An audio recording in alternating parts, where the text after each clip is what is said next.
الاهلي خلاص بدأ مسبحة القلعة زي ما بيقولوا، خلاص هيبدأ يغربل الفرقة واحدة واحدة. في لعيبة كتير جدا ماشية من النادي الاهلي، من ضمنهم لعيبة كتير اصلا الجمهور مش راضي عنهم من زمان. قول يا حلو قول، قول يا حلو قول. اول حاجة الاهلي خلاص قرر ان هو يشتري مصطفى العش بشكل نهائي من نادي زد.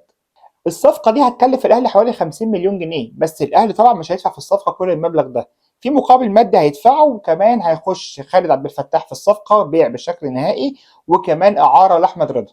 نخش بقى على الصداع المزمن بالنسبه للنادي الاهلي، وهي الجبهه الشمال. الاهلي خلاص قرر بشكل كبير ان هو يتعاقد مع احمد شكري لاعب سيراميكا، الباك الشمال بتاع سيراميكا، مقابل 50 مليون جنيه. وزي ما قلت لك برضو نفس الكلام زي مصطفى العش بالظبط، الاهلي مش هيدفع المبلغ ده كله في الصفقه، الاهلي هيدفع مبلغ مالي.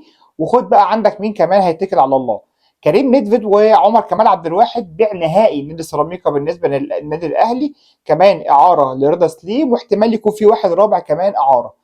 فالاهلي هيخلص من اتنين تقال قوي على قلب الاهلاويه، وهم كريم ندفد وعمر كمال عبد الواحد. اللعيبه ما ادتش بشكل كبير، كريم ندفد بقاله في الاهلي سنين، خد فرصه مره واثنين وثلاثه وعشرة وخلاص مفيش مفيش منه بقى خلاص.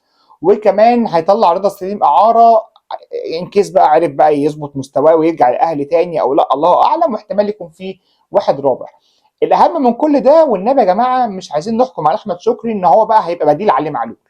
الراجل لسه راجع اصلا من صليبي ده، بسم الله الرحمن الرحيم كده، فلسه بدري عليه، يعني واحده واحده هيبقى باك شمال كويس. هو اصلا باك شمال كويس وكان من ناشئين الاهلي كل حاجه تمام، بس بلاش نحطه تحت ضغط، بلاش نحطه ان انت يا باشا يا اما علي معلول يا اما بلاش، يا اما تأدي لي زي علي معلول يا اما بلاش. مفيش زي علي معلول تاني قولا واحدا كده. كان يحيى عطيه الله اللي جاي من المغرب وباك شمال بقى، لاعب المونديال وباك شمال منتخب المغرب الاساسي، كان نفع.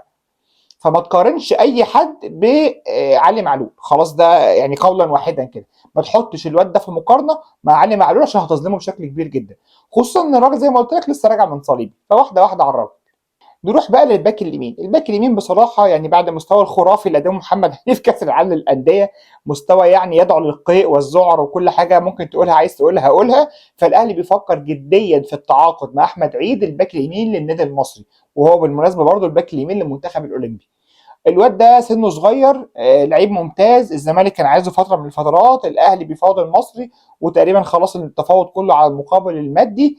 ولكن كمان الاهلي بنسبه كبيره يا اما هيبيع يا اما هيعير للمصري عمر الساعي، اللي ما اداش ولا الاهلي اعتمده بشكل كبير خالص. اللعيب يعني مش في حسابات روبيرو بشكل كبير الفتره اللي جايه، فعشان كده الاهلي قرر يا اما هيبيعه ويكون جزء من الصفقه، يا اما هيتم اعارته للمصري، وهنشوف احمد عيد كباك يمين في النادي الاهلي الفتره اللي جايه.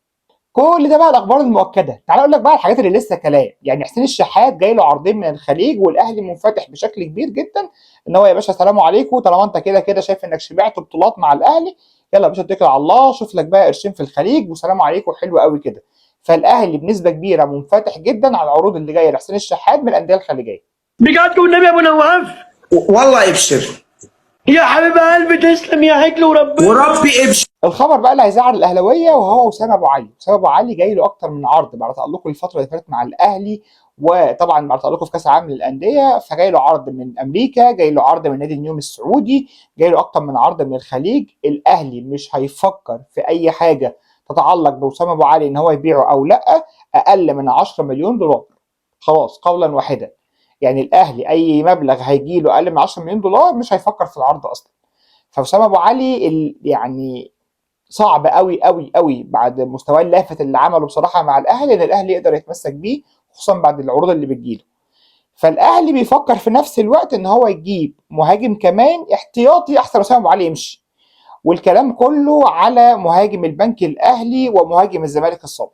ايوه بالظبط كده، هو اسامه فيصل لاعب البنك الاهلي واللي منفتح بشكل كبير جدا ومصمم ان هو يكون موجود في النادي الاهلي الفتره اللي جايه، وقدم موافقه مبدئيه ان هو يكون موجود في النادي الاهلي الفتره اللي جايه. طبعا الاهلي مش هيفكر في التعاقد معاه الا في حاله خلاص يعني قرب رحيل اسامه ابو علي عن النادي الاهلي.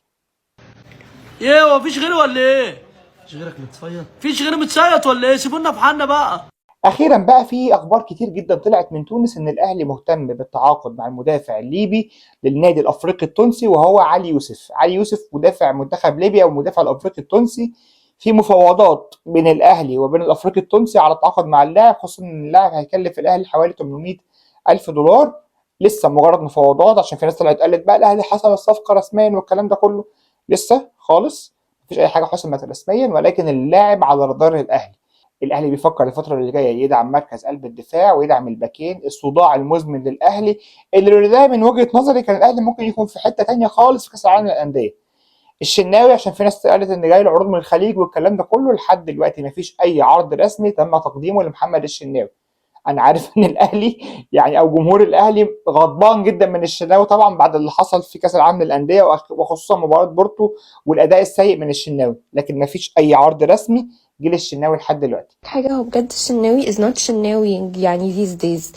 انا حاسه ان هو لازم يعني والله مش قصدي حاجه، ما بفهمش في الكوره، بس يعني صححني if I'm wrong. حاسه ان هو المفروض يتدرب على النط ابعد. معلش يعني لو بيتعلم ينط زي رونالدو هو كان هيصد. انا عارفه انها سرعه بديهه، انا عارفه انها اصعب حاجه بجد، جول كيبنج صعب جدا، بس هي لولا انها جت في البار احنا بجد كنا يا اما هم يكسبونا يا اما هنفضل كده. دي كانت اخبار النادي الاهلي. ما تنساش بس تفعل الجرس كده وتعمل لايك وتدوس سبسكرايب، وسلام عليكم.